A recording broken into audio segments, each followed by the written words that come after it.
Ok, on y va. Quand t'es prête, ma biche.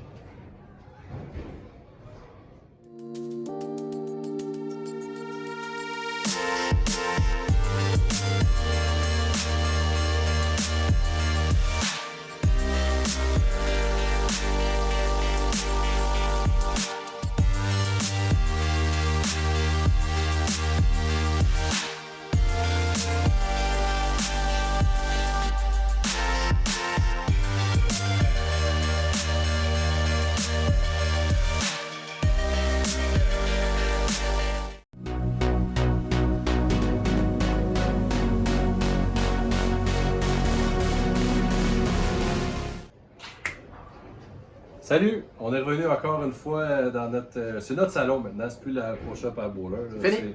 C'est notre salon. Ça nous autres. On Alors, va mettre notre logo on- direct là. Ouais, c'est ça. On a décoré, ça va bien aller. Il n'est pas encore tout à fait au courant, mais on s'en va avec ça. Mais sérieusement, on est ici aujourd'hui pour vous parler de la Wall Street, la Money Manager, puis à tout ça, on a ajouté la Purple de l'étape. Ouais, pour C'est vous donner un look de à quoi ça ressemble.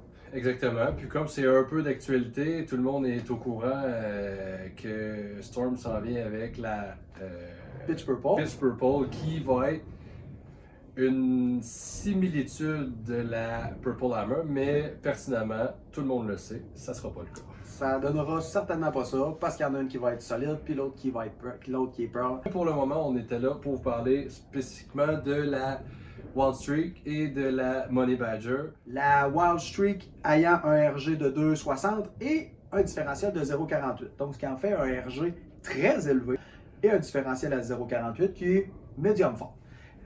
Pour ceux qui se demandent qu'est-ce que ça fait une Wild Streak, c'est la boule qui va probablement remplacer la série des Idol chez Rotogrid.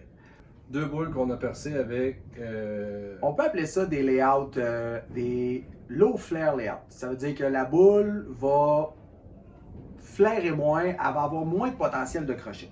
Le but de ces boules-là, c'est pour mettre dans notre arsenal de tournoi, d'être utilisé sur des conditions beaucoup plus sportives. On va parler dans des patrons plus médiums. Je pense pas que pour un cours comme on a ici, le 33 pieds qu'on a, ça soit bon. Je pense que ça va sera être pas approprié. Je pense que ça va être pas trop. approprié. La boule est trop puissante pour qu'est-ce que le patron demande de boule.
Pour ce qui est de la Money Badger, on parle d'un RG de 2,57, donc un RG très élevé. Un différentiel à 0,44 qui est médium, mais ici, on a un différentiel intermédiaire à 0,008. Ce que vous allez être en mesure de remarquer, c'est qu'on va utiliser la portion droite de l'allée parce que la boule a besoin de friction pour être en mesure de réagir. Oui. Puis, contrairement à tout ce qui est boule un petit peu plus forte, quand je me déplace ou Pierre-David se déplace vers la gauche, normalement, on va utiliser la portion du milieu de l'allée où c'est plus huilé. La boule va avoir une belle glisse, puis il va frapper la portion plus sèche de l'allée pour être en mesure d'avoir un changement de direction plus prononcé. Dans le cas d'un low flare layout, la boule crève en bon français. C'est ce qui nous permet d'avoir une trajectoire un petit peu plus droite, un petit peu plus prévisible, puis un petit peu plus facile à contrôler sur des patrons plus demandants au niveau de la précision. Donc, c'est ce qui rend la boule un peu inutile au niveau d'un patron maison. C'est ça. C'est l'avantage que ça peut avoir sur un patron maison, c'est étant donné que la boule a moins de potentiel de crochet, elle va rouler sur une plus petite surface de la boule, ça va moins maganer le patron. Vous allez avoir moins rapidement à aller à l'intérieur. Ça va permettre de rester dans la même partie de l'allée plus longtemps aussi.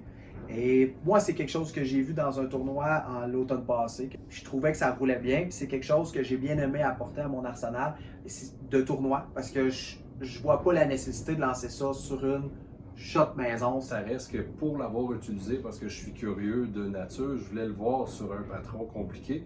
Je me plais à dire que je joue le WTBA Saint-Agapi Open dans tous les lundis soirs. Puis je l'ai lancé. Ce qui m'a fasciné, c'est que j'ai pas bougé les pieds pour 3 parties.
On va vous laisser là-dessus. On sait que vous êtes avides de nous voir et de nous entendre plus souvent. On va essayer de vous alimenter le plus rapidement possible. Continuez de nous écrire, on apprécie énormément les commentaires que vous faites. C'est très constructif, on essaie d'en prendre le plus possible. Donc, continuez. Suivez-nous sur Instagram, Facebook et YouTube à Good to Best Bowling. Écrivez-nous, on va vous répondre. Ciao! Ciao!